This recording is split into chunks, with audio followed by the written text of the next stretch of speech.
Hello students, তোমাদের সবাইকে আমাদের চ্যানেলে ওয়েলকাম জানাই। আজকে দেখো আমরা পারুল টার্গেট মাধ্যমিক 2025 এই বই থেকে জীবন বিজ্ঞানে যে সাজেশন দেওয়া হয়েছে সেখান থেকে দেখো 4 নাম্বার চ্যাপ্টার অর্থাৎ অভিব্যক্তি ও অভিযোজন এই চ্যাপ্টারের সাজেশনের আনসার আমরা আজকের ক্লাসে দেখে নেব।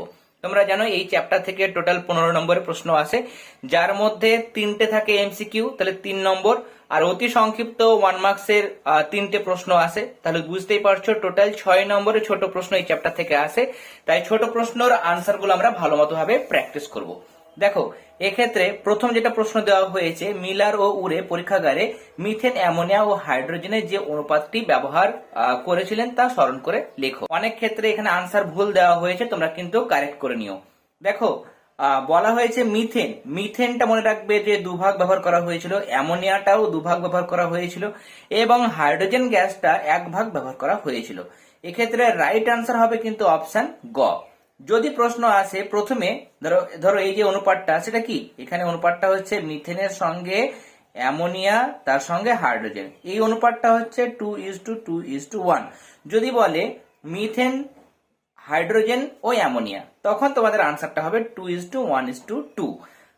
তোমরা যেটা মনে রাখবে, যেভাবে মনে রাখলে ভুল হবে না, সেটা হচ্ছে মিথেন হচ্ছে 2 ভাগ, অ্যামোনিয়া 2 ভাগ আর হাইড্রোজেন হচ্ছে 1 ভাগ। এবার যেরকম ভাবে অনুপাত জিজ্ঞাসা করবে সেরকম ভাবে তোমরা অনুপাতটা বসে আনসার করবে। নেক্সট বলছে নিচের কোন জোড়টি সঠিক তা নির্বাচন করো।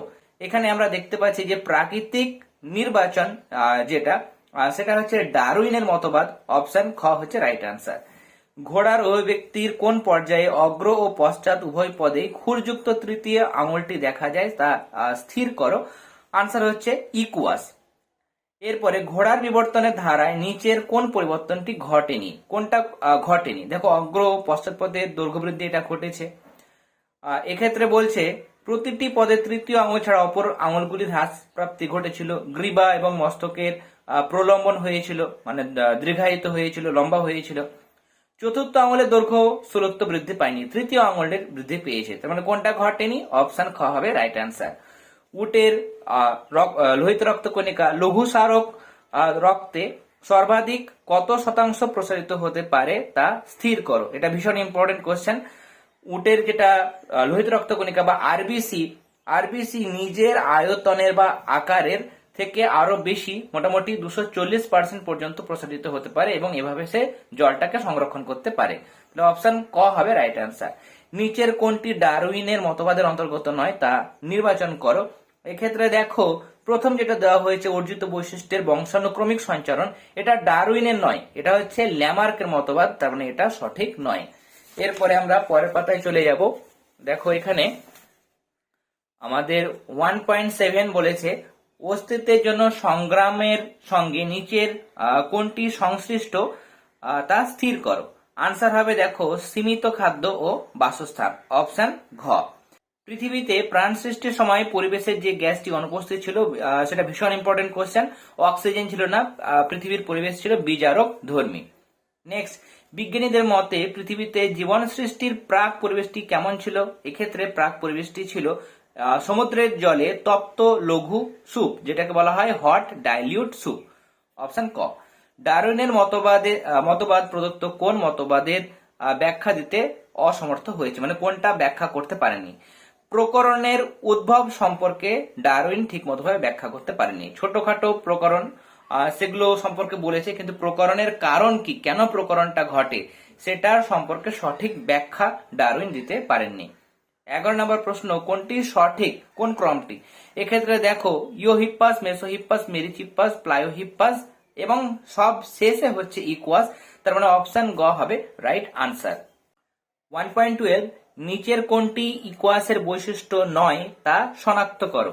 দেখো উভয় পদে 3টি করে আঙুল বর্তমান ছিল, এটা ইকুয়াসের বৈশিষ্ট্য নয়, সেখানে একটাই আঙুল ছিল তাই না, এবং খুরযুক্ত আঙুলের সৃষ্টি হয়েছিল, তাহলে এটা 3টে আঙুল বলেছে, তার মানে এটা মিথ্যা। এরপরে লোহিত রক্তকণিকার কোন অভিযোজনগত বৈশিষ্ট্য উটকে অতিরিক্ত জল সঞ্চয়ে সহায়তা করে তা স্থির করো, আনসার হচ্ছে দেখো আরবিসি ছোট এবং ডিম্বাকার। নেক্সট, নিচের কোনটি পৃথিবীতে জীববৈচিত্র্যের প্রধান কারণ তা নির্ণয় করো। অভিব্যক্তি হচ্ছে জীববৈচিত্র্যের মূল কারণ।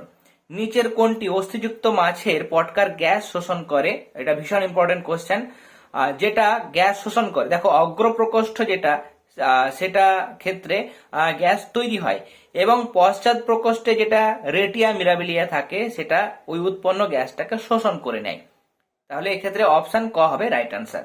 নিচের কোনটিকে কোষের প্রকৃত প্রাক অবস্থা বলা হয়? প্রাক অবস্থা বা আদি অবস্থা কোনটিকে বলা হয়? এক্ষেত্রে হচ্ছে কোয়া সার্ভেট। নেক্সট, ওয়াগল ডান্স মৌমাছির ক্ষেত্রে তোমরা দেখেছো, এটা কোনটি মানে নিচের কোনটি সংশ্লিষ্ট তা লেখো। এক্ষেত্রে মৌচাক থেকে ওয়াগল নাচ যখন হয় তখন সেক্ষেত্রে মৌচাক থেকে খাদ্য বা খাদ্যবস্তুর উৎস কতটা সেই দূরত্ব বোঝানোর জন্য মৌমাছিরা ওয়াগল নৃত্য করে। এরপরে 1.18, নিচের কোনটি পরস্পরের সমসংস্থ অঙ্গের উদাহরণ তা স্থির করো। সমসংস্থ অঙ্গ মানে যে ক্ষেত্রে আমাদের কি হয়, উৎপত্তি এবং অন্তর্গঠন একই, কিন্তু বিভিন্ন পরিবেশে বা আলাদা আলাদা পরিবেশে যেহেতু অভিযোজন ঘটে তার জন্য তাদের বাহ্যিক গঠন এবং কাজটা আলাদা আলাদা হয়ে যায়, তাই না? কার্যগত দিক থেকে আলাদা হয়। তাহলে উৎপত্তি গঠন একই, কাজটা আলাদা, সেটা আমাদের বের করতে হবে। এখানে আমরা দেখতে পাচ্ছি এই যে দেখো পাখির ডানা এবং ঘোড়ার অগ্রপদ, এদের যদি অন্তর্গঠন দেখা হয় তাহলে দেখা যায় যে এদের গঠনটা একই রকম, কিন্তু পাখির ডানাটা আলাদা কাজে ব্যবহার করা হয়, ওড়ার কাজে, আর ঘোড়ার অগ্রপদটা দৌড়ানোর কাজে ব্যবহৃত হয়। তাহলে এক্ষেত্রে অপশন খ হবে রাইট আনসার। এরপরে সমবৃত্তীয় অঙ্গের বৈশিষ্ট্য হলো, সমবৃত্তীয় অঙ্গ হচ্ছে সমসংস্থর উল্টো। তাহলে এক্ষেত্রে কি হবে, উৎপত্তি গঠনটা আলাদা হবে কিন্তু কাজটা একই হয়ে যাবে। তাহলে এক্ষেত্রে 1.19 আমার আনসার পেয়ে যাচ্ছি। উৎপত্তিগতভাবে মানে উৎসগতভাবে আলাদা ভিন্ন হবে কিন্তু কাজটা একই হবে। 1.20, কোনটি একই খাদ্যের জন্য অন্তঃপ্রজাতি সংগ্রাম? অন্তঃপ্রজাতি সংগ্রাম মানে একই প্রজাতিদের মধ্যে একটা নির্দিষ্ট খাবারের জন্য সংগ্রাম। ধরো ছোট মাছদের খাওয়ার জন্য বা খাবারের জন্য পুকুরে যে রুই মাছগুলো আছে তাদের নিজেদের মধ্যে যে সংগ্রাম সেটা হচ্ছে অন্তঃপ্রজাতি সংগ্রাম। নেক্সট বলছে দেখো নিচে বক্তব্য দুটি পড়ো এবং সঠিক বিকল্পটি বেছে নাও।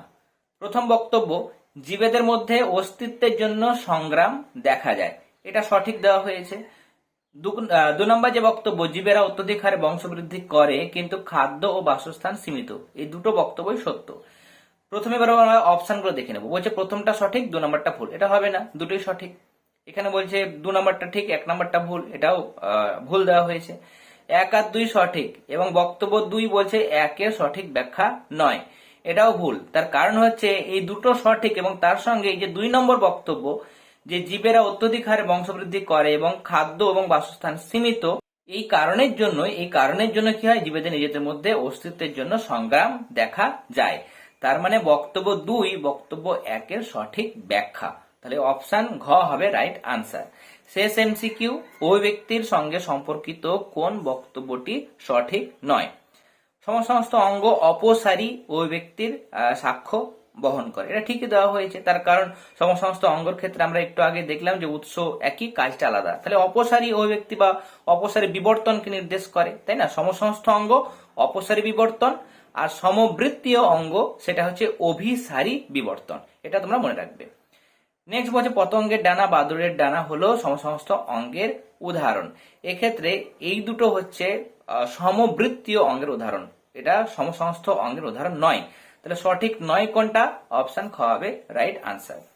এরপরে বিভাগ খ আমরা দেখে নেব, এখানে শূন্যস্থান পূরণ করো। প্রথমে দেওয়া হয়েছে ঘোড়ার বিবর্তনে আদিমতম পূর্বপুরুষ হলো, আদিমতম পূর্বপুরুষ তোমরা লিখবে ইওহিপ্পাস, কেমন? ইওহিপ্পাস। আর আধুনিক ঘোড়া যেটা সেটা হচ্ছে ইকুয়াস। নেক্সট, ড্যাশ হলো একটি কলোয়েড জাতীয় পদার্থ যাকে প্রথম জীবকোষ বলা হয়। আমরা এমসিকিউ এর মধ্যেও পেয়েছি, সেটা হচ্ছে কোয়া সার্ভেট, কেমন? নেক্সট, ড্যাশ বিবর্তনের ফলে সমস্ত অঙ্গের উদ্ভব ঘটে। সমস্ত অঙ্গ মানে অপসারী বিবর্তন, তাহলে এখানে আমরা লিখবো অপসারী। নেক্সট, ডারউইনের মতে জীব ড্যাশ হারে বংশ বিস্তার করে অপত্য উৎপাদন করে, জ্যামিতিক হারে। তোমাদের টেক্সট বুকের মধ্যে দেওয়াই হয়েছে, তাহলে এক্ষেত্রে তোমরা লিখবে জ্যামিতিক, এই শব্দটা বসাবে। নেক্সট 2.5, ড্যাশ গাছের পাতায় লবণ গ্রহণের জন্য লবণ লবণ গ্রহণের জন্য এবং লবণ ত্যাগের জন্য, কেমন, জমা রাখে এবং সেটা লবণ ত্যাগ করে, লবণ গ্রন্থে দেখা যায়। এক্ষেত্রে আনসার হবে সুন্দরী, সুন্দরী গাছের ক্ষেত্রে। তাহলে এক্ষেত্রে সুন্দরী তোমরা লিখবে। রুই মাছের পটকার অগ্রপ্রকোষ্ঠের রক্তজালকযুক্ত রেড গ্রন্থি কি উৎপাদনে সক্ষম? গ্যাস উৎপাদনে সক্ষম। তাহলে ক্ষেত্রে গ্যাস বসাবে। মিলার ও উরের পরীক্ষায় সংশ্লেষিত একটি জৈব অ্যাসিড হলো, এখানে তোমরা অ্যাসিটিক অ্যাসিড লিখতে পারো বা ফর্মিক অ্যাসিড লিখতে পারো, কেমন, ফর্মিক অ্যাসিড একটা জৈব অ্যাসিডের নাম যেটা এই পরীক্ষায় তৈরি হয়েছিল। তাহলে ফর্মিক লিখলাম, অ্যাসিড তো দেওয়া হয়েছে, কেমন, সাকসেনিক অ্যাসিড এটাও লেখা যায়। নেক্সট, উটের ড্যাশ আরবিসি অধিক অভিস্রবণ চাপ সহ্য করতে পারে। এক্ষেত্রে আনসার হবে, এর আকারটা হচ্ছে আরবিসির যেটা আকার সেটা হচ্ছে ডিম্বাকার। এরপর দেখো সত্য মিথ্যা নিরূপণ করো। প্রথমে দেওয়া হয়েছে মাইক্রোস্ফিয়ার হলো দ্বি-স্তর আবরণযুক্ত কোয়াসার্ভেট। কোয়াসার্ভেটের মধ্যে দ্বিস্তরীয় আবরণ ছিল, তার মানে প্রথম যেটা দেওয়া হয়েছে সেটা কিন্তু আনসার হবে সত্য। তোমাদের টেক্সট বুকের মধ্যে দেখবে, এখানে দেখো আমি তোমাদের দেখাচ্ছি, দেখো এক্ষেত্রে কোয়াসার্ভেট যেটা প্রথমে কোয়াসার্ভেট, এখানে দ্বিস্তরীয় আবরণ কিন্তু আছে, তার মানে এখানে এটা সত্য হবে। নেক্সট কোয়েশ্চেন, মিলার আর উরের পরীক্ষায় মিথেন, অ্যামোনিয়া এবং হাইড্রোজেনের অনুপাত ছিল 2:1, এটা দেওয়া হয়েছে সত্য, তাই না? তাহলে এক্ষেত্রে নেক্সট যেটা সেটা হবে সত্য, কারণ 2 ভাগ মিথেন, 2 ভাগ অ্যামোনিয়া এবং 1 ভাগ হাইড্রোজেন ব্যবহার করা হয়েছিল। নেক্সট আমরা পরের পাতায় চলে যাব। ব্যাঙ ও সাপ একই কীটপতঙ্গ ভক্ষণের চেষ্টা করে, এটি এক প্রকার অন্তঃপ্রজাতি সংগ্রাম। এটা দেখো আলাদা আলাদা প্রজাতির মধ্যে সংগ্রাম, তার জন্য এটা হচ্ছে আন্তঃপ্রজাতি, অন্ত কিন্তু নয়, তার মানে এটা দেওয়া হয়েছে মিথ্যা। নেক্সট, ডারউইনের মতে ক্ষুদ্র ক্ষুদ্র ধারাবাহিক পরিবর্তনই প্রজাতি সৃষ্টি করে, এটা সত্য, আমি লিখবো সত্য। প্রাকৃতিক নির্বাচন পদ্ধতি ডারউইনের বিবর্তন তত্ত্বের মূল প্রতিপাদ্য, এটা ডারউইনের তত্ত্ব ছিল প্রাকৃতিক নির্বাচন, মানে সত্য। কালকা সন্ধ্যায় স্ট্যামিনোড গর্ভকেশরের নিষ্ক্রিয় রূপ, এটা দেখো পুংকেশর চক্রে, তাই না? কালকা সন্ধ্যা এটা হচ্ছে গর্ভকেশরের নয়, এটা হচ্ছে পুংকেশরের নিষ্ক্রিয় রূপ, কেমন, নিষ্ক্রিয় অঙ্গ। তাহলে এক্ষেত্রে এটা মিথ্যা হবে, তোমরা দেখে নেবে, কেমন, যেমন এখানে স্ট্যামিনোড নিষ্ক্রিয় রূপ তোমরা দেখলে তোমরা সত্য করে দিলে, কিন্তু এখানে দেখো বলেছে কি গর্ভকেশর, এটা গর্ভকেশর নয়, এটা হচ্ছে পুংকেশর। এরপরে 2.15, অভিযোজনের জন্য জীবের আচরণগত পরিবর্তন লক্ষ্য করা যায়, এটা দেওয়া হয়েছে সত্য। সুন্দরী গাছের মূলের এপিব্লেমা ও হাইপোডার্মিসের প্রাচীর অত্যন্ত পুরু হওয়ায় মূলের কোষে অতিরিক্ত লবণের প্রবেশ বাধা পায়, এটা খুব ইম্পর্টেন্ট একটা পয়েন্ট দেওয়া হয়েছে, এটা হচ্ছে সত্য। রুই মাছের পটকার অগ্রপ্রকোষ্ঠে রেটিয়া মিরাবিলিয়া গ্যাস শোষণ করে, এটা মিথ্যা দেওয়া হয়েছে, রেটিয়া মিরাবিলিয়া এটা পশ্চাৎ প্রকোষ্ঠে থাকে। উটের ডিম্বাকৃতি আরবিসি অপেক্ষাকৃত সরু হওয়ায় রক্ত থেকে জল বেরিয়ে রক্ত ঘন হয়ে গেলেও এরা সহজে সংকীর্ণ রক্তবাহ দিয়ে চলাচল করতে পারে, এটা দেওয়া হয়েছে সত্য। এরপর দেখো একটি শব্দে বা একটি বাক্যে উত্তর দাও। প্রথমে দেওয়া হয়েছে ঘোড়ার অভিব্যক্তিতে সংঘটিত একটি প্রধান পরিবর্তন উল্লেখ করো। সাতরার বইয়ের মধ্যে দেখো 102 পাতায় আছে, যে কোনো উল্লেখযোগ্য বৈশিষ্ট্য, এখানে 6টা বৈশিষ্ট্য দেওয়া হয়েছে, তোমরা এই বৈশিষ্ট্যটা লিখতে পারো, যে পায়ের আঙুলের সংখ্যা হ্রাস পাওয়া বা পায়ের 3 নম্বর আঙুলের দৈর্ঘ্য ও প্রস্থে বৃদ্ধি ঘটা। নেক্সট, শিম্পাঞ্জির সমস্যা সমাধান দক্ষতার একটি উদাহরণ দাও। উই পোকা শিকার করা, এটা তোমরা লিখতে পারবে যে শিম্পাঞ্জিরা উই ঢিবির সন্ধান পেলে গাছের শাখা দিয়ে একটি লাঠির মতো দণ্ড তৈরি করে নেয়, এই দণ্ডে ছোচালো প্রান্তটিকে উইয়ের ঢিবির মধ্যে ঢুকিয়ে দেয়। উই পোকাগুলো তখন লাঠি দিয়ে যখন সারিবদ্ধভাবে বেরিয়ে আসে তখন শিম্পাঞ্জি মহা আনন্দে সেই সমস্ত উই পোকাগুলোকে খায়, মানে ভোজটা সারে। তাহলে এরকম ভাবে তারা তাদের খাদ্য সমস্যাগুলোকে সমাধান করে। 3 নম্বর প্রশ্ন, সমসমস্ত অঙ্গের বিশেষত্ব কি? তোমরা লিখবে, এখানে বানিয়ে লিখবে যে সমসমস্ত অঙ্গগুলির গঠন বা উৎপত্তি একই প্রকার হয়, কিন্তু বিভিন্ন পরিবেশে অভিযোজিত হওয়ার কারণে এদের কাজ আলাদা হয়ে যায়, তাই সমসমস্ত অঙ্গ অপসারী অভিব্যক্তিকে নির্দেশ করে। নেক্সট, যোগ্যতমের উদ্বর্তন মতবাদের প্রবক্তার নাম কি? যোগ্যতমের উদ্বর্তন এটা হচ্ছে ডারউইনের মতবাদ, তাহলে তোমরা এখানে ডারউইন এই কথাটি লিখবে, তোমরা পূর্ণ বাক্যে উত্তর লিখবে। জীব সৃষ্টির প্রাক পরিবেশের নাম কি? তপ্ত লঘু সুপ, বা গরম তরল স্যুপ, হট ডাইলিউট স্যুপ। কেমন? এটা হচ্ছে জীব সৃষ্টির প্রাক পরিবেশ, প্রথম পরিবেশ। নেক্সট, রুই মাছের পটকার একটি কাজ লেখো। লিখবে দেখো, পটকা মাছের আপেক্ষিক গুরুত্বটাকে কমিয়ে বা বাড়িয়ে মাছকে জলের উপর ভাসতে বা ডুবতে সাহায্য করে। নেক্সট, বাষ্পমোচন রোধে ক্যাকটাসের একটি অঙ্গ সংস্থানগত অভিযোজন উল্লেখ করো। লিখবে, ক্যাকটাসের বিভিন্ন অভিযোজনের মধ্যে একটি উল্লেখযোগ্য হলো ফণিমনসা উদ্ভিদের পাতা কাঁটায় রূপান্তরিত হয়েছে। ঊষর পরিবেশে বাষ্পমোচন হ্রাস করার জন্য, মানে বাষ্পমোচন কমানোর জন্য এরূপ অভিযোজন ঘটেছে। নেক্সট, লবণ সহনের জন্য সুন্দরী গাছের একটি অভিযোজন উল্লেখ করো। লিখবে যে এক্ষেত্রে সুন্দরী গাছের পাতায় অবস্থিত লবণ গ্রন্থির মাধ্যমে জলের সঙ্গে গৃহীত অতিরিক্ত লবণ ত্যাগ করে। এটি হচ্ছে সুন্দরী গাছের লবণ সহনের জন্য একটি অভিযোজন। শেষ প্রশ্ন, পৃথিবীতে কোন নিউক্লিক অ্যাসিড প্রথমে সৃষ্টি হয়েছিল? প্রথমে আমাদের ডিএনএ সৃষ্টি হয়নি, প্রথমে তৈরি হয়েছিল রাইবো নিউক্লিক অ্যাসিড অর্থাৎ আরএনএ। তাহলে আজকে আমরা দেখো 4 নম্বর চ্যাপ্টারের সমস্ত 1 মার্কসের সাজেশনের আনসার গুলো দেখে নিলাম। আশা করি আজকে ক্লাসটি তোমাদের ভালো লেগেছে, তাহলে অবশ্যই ক্লাসটিতে লাইক দেবে। যারা এখনো পর্যন্ত চ্যানেলটি সাবস্ক্রাইব করনি তারা অবশ্যই সাবস্ক্রাইব করে নিও। তোমরা আমাদের চ্যানেলের প্লেলিস্ট অপশনে গিয়ে বা আমাদের এই ভিডিও ডেসক্রিপশন বক্সে গিয়ে class 10 life science, class 10 physical science এই নামে প্লেলিস্ট পেয়ে যাবে। সেখানে তোমরা সাবজেক্টিভ ক্লাসগুলো পেয়ে যাবে, তোমরা অবশ্যই সেই সমস্ত ক্লাসগুলি দেখে নিও। আর পারুল টার্গেট থেকে আমি তোমাদের ফিজিক্যাল সায়েন্স, লাইফ সায়েন্সের সলিউশনগুলো প্রোভাইড করছি এবং ম্যাম তোমাদের হিস্ট্রি, জিওগ্রাফি যে সলিউশনগুলো প্রোভাইড করছেন সেগুলো পারুল টার্গেট বলে আমরা একটা প্লেলিস্ট ক্রিয়েট করে দিয়েছি, আর সেই প্লেলিস্টের মধ্যে তোমরা পেয়ে যাবে। আর তোমাদের সুবিধার্থে আমরা একটা টেলিগ্রাম গ্রুপ ওপেন করেছি, তোমরা সেই গ্রুপেও যুক্ত হতে পারো। আমাদের টেলিগ্রাম গ্রুপের লিঙ্কও তোমরা এই ভিডিও ডেসক্রিপশন বক্সের মধ্যে পেয়ে যাবে। তাহলে আজকে ক্লাস এতটাই, তোমরা সবাই ভালো থেকো। All the very best.